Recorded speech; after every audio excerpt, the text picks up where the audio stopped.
I like to think of myself as an entrepreneur, but the reality is I'm the beneficiary of a wealth transfer. I've never lifted a finger to help with anything that I've got. I live in a dream world of grandeur where I'm the king, but I'm not.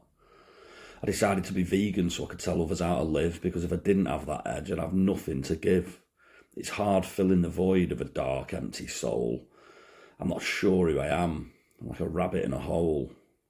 My property portfolio was merely a gift. It helps me support a lifestyle through what's essentially a grift. If I need more money, I put the rent up, tell the paupers I'm struggling, holding out my panhandling cup. Please, sir, a little more. My mortgage has risen. Although if you check the land registry, the rent's 100% commission. These foolish young commoners, they don't know how it works. They come from council houses and poverty, the foolish dumb Burks. It's easy at the top, with money, laws and division, although sleeping at night can be disrupted by visions. I worry about fallacy, whether I'm a decent man. Am I doing life right? Am I doing the best that I can? What'll be my legacy? Just that of those that came before? Will they ever speak of me when I'm not around anymore? I guess I'll be judged the same as everybody else on the quality of my character, not my assets or wealth. What I did for other people, for friend, foe or stranger, what I made of myself, who I kept out of danger. Thinking back now, I've been a really great guy. I made gratitude lists daily to justify my life.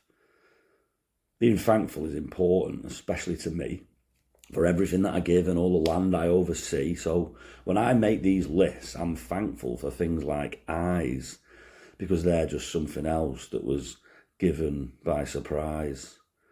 I mean, if it wasn't for me being born, who would see through these peepers? It seems like such a waste to offer them to street sweepers. I've taken them round the world. They've seen fantastical things. In fact, these eyes should be thankful to me for all that I bring.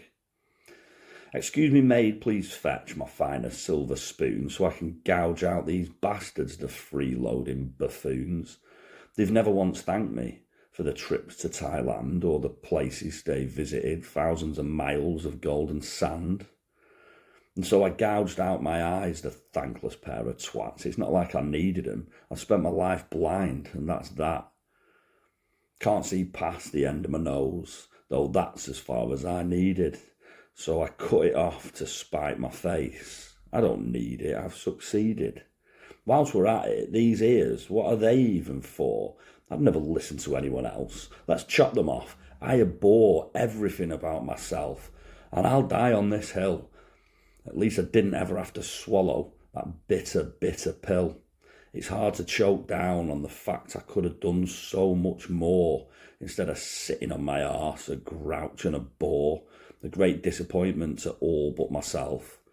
As for my autobiography, it never left the bookshelf.